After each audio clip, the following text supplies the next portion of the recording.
the premise for my educational leadership philosophy is definitely first and foremost centered on student success. And I think that student success is not just academic, but just as far as ensuring that our students are prepared for not only college ready, but then for their career, so that they have a focus while they're here on what it is they want to do and need to do, and that we're providing the experiences and support necessary to, once, as the principal, once I hand them that diploma, I know that we've done everything we can do from not only a high school standpoint, but in working with our feeder schools. And so I believe in working as a cluster of principals and a cluster of schools, so we have some vertical alignment to ensure that students are ready, so providing those supports. So I think it will all be predicated on student success and what that looks like, and ensure that we're doing what's necessary for the students. So it'd be easy for me to come in and say, prescriptively, here's what I want, but I just want to ensure that my goals align with what the students need and what the parents and the community articulate to me as what a Tucker graduate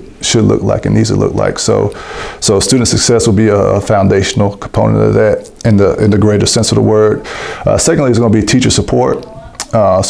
Supporting our teachers in every sense that they need, because they definitely work hard and work diligently.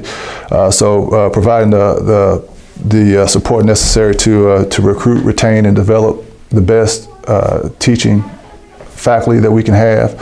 So that's critically important as well. So for the teaching and learning, so just to be able to provide that support to our teachers. Lastly is the community engagement. One thing I'm again excited about for Tucker is that I think just not only the unique experience I had, but I think from being in schools all over, there's no other school that I can pinpoint as far as experiences that I've seen from a visit to the community engagement and the community support that exists at Tucker. And it's just a tradition, and a tradition of excellence, but that's what I experienced as a student here, is just that engagement with the community and the involvement of the community into the school. So definitely want to continue to engage the community into the school, into Tucker High School, so that there is no disconnect, and that there is a ongoing sense of community in the city of Tucker. I think now provides a better opportunity to do that, which was unique from several years ago. So definitely look forward to re-engaging in myself, but then also ensuring that there's ongoing community engagement, which would be my third tenet. So between the focus on student success, teacher support, recruit, retain, and develop the strongest teachers we can, and then thirdly is that community engagement. So those are the three things that I was definitely, as a leader, try to ensure that we triangulate, and then at the center of that would be the leadership piece that I would look to provide to ensure that all those are connected and focused. I've met with our school council, PTSA, for the most part, and then over the next 2 weeks look forward to having more general and unscripted conversations. I will make myself available and then work with my assistant to have my calendar pretty open for any appointments and just any other stakeholders, anybody that wants to come in. I want to reach out to the Tucker community at large, but then also Tucker, the City Council, and just other representatives within the area. I look forward to reconnecting down Main Street with my good friends at Matthews and Kofor Brothers and all of the which have been again, it's been a long time, but I look forward to reconnecting, as well as going down to the North Lake corridor as well. So I look forward to having those conversations, because I know that's a vital need and a critical need for a school leader to have that community connection, particularly here in Tucker, but also from the parent standpoint, because of some of the data that came back from the survey that the search firm put out when the principal vacancy at Tucker was posted.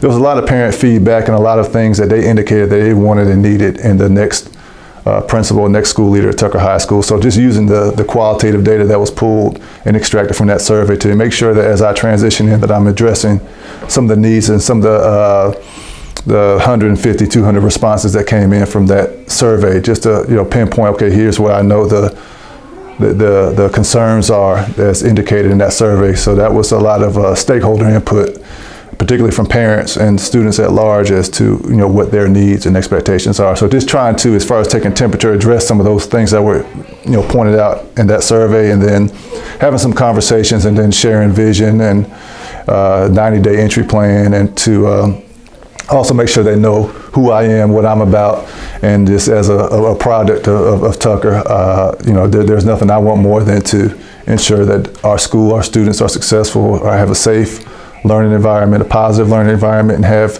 just rich experiences similar to what they have had, but also what I recall and what helped me, propel me to this point as well.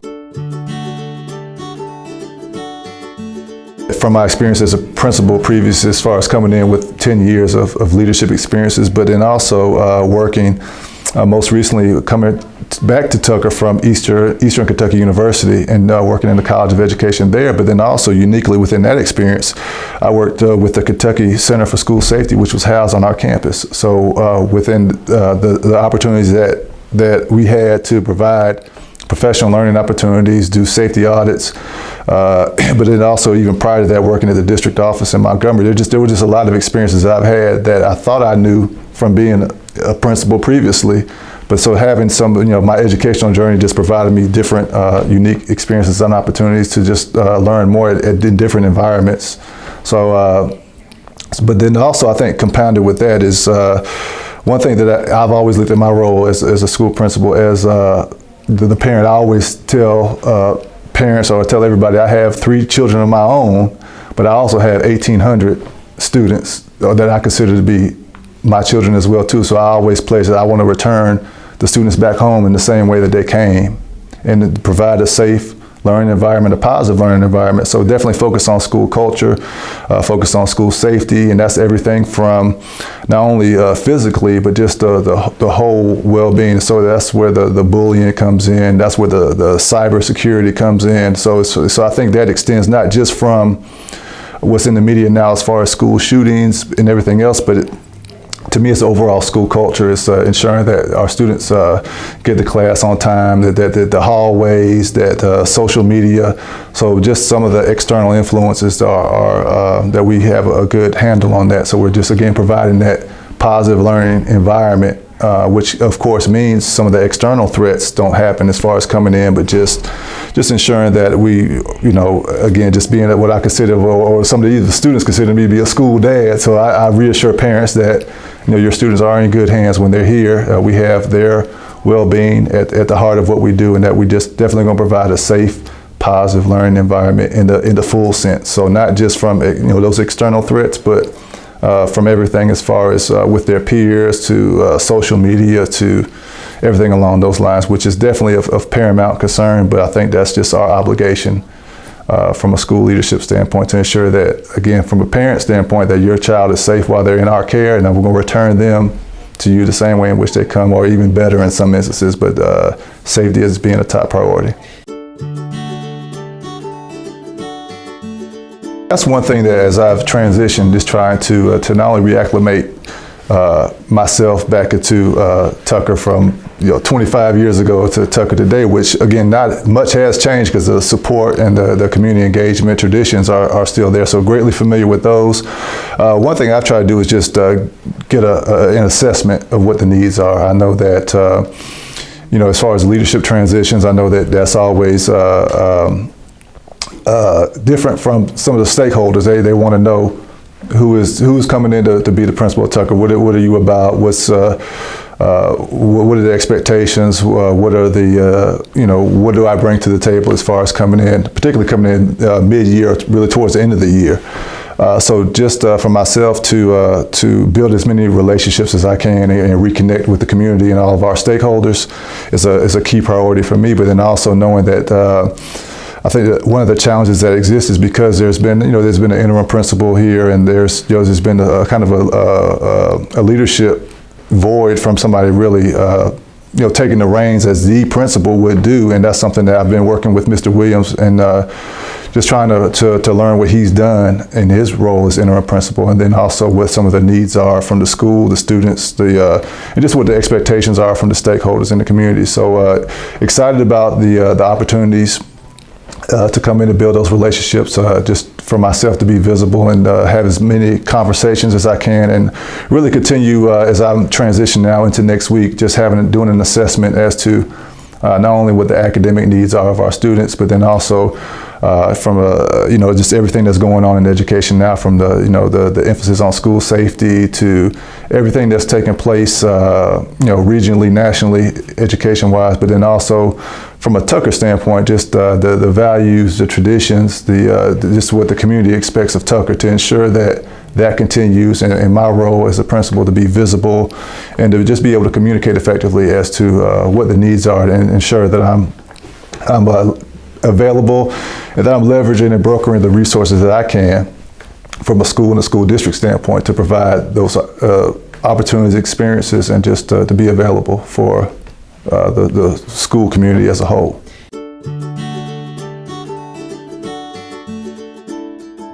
I think it's changed a lot, and I can see this more not only from the students in schools that I've been around, but I think also just within my own children that I see at home. I have been fortunate to travel and see schools around, not only around the country, but around the world as well. And I know that just the schools in general, I think, have changed a lot. Education has changed a lot. I know that education in the United States has changed a lot. I believe that technology has helped with that. I know that culturally it's changed. I think that one thing that excites me and that really wanted me to move back into the school from post-secondary, from the college level, is earlier this year I had the opportunity to spend 3 weeks and visit schools in China.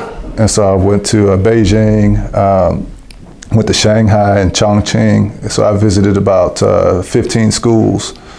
And it was just amazing to see how education looks different in other countries and other regions, and it just propelled me, because even here in the U.S. I had worked on educational policy. I've done some other consulting work, so I did some things differently. But it just relit a fire in me to share with our students as far as global competitiveness and the sense of urgency that we have to have as educators, particularly as adults, to ensure that our students are ready for a global society, and just that global competitiveness and global economy that I didn't know how well we were doing before. And I knew that just from various assessments. I had my school and my students previously take the PISA exam, and we looked at OECD data and did some of those pieces. But just to interact and see students in other regions of the country, it just, I said, well, there's a lot of work we still need to do, a lot of emphasis that we need to have as far as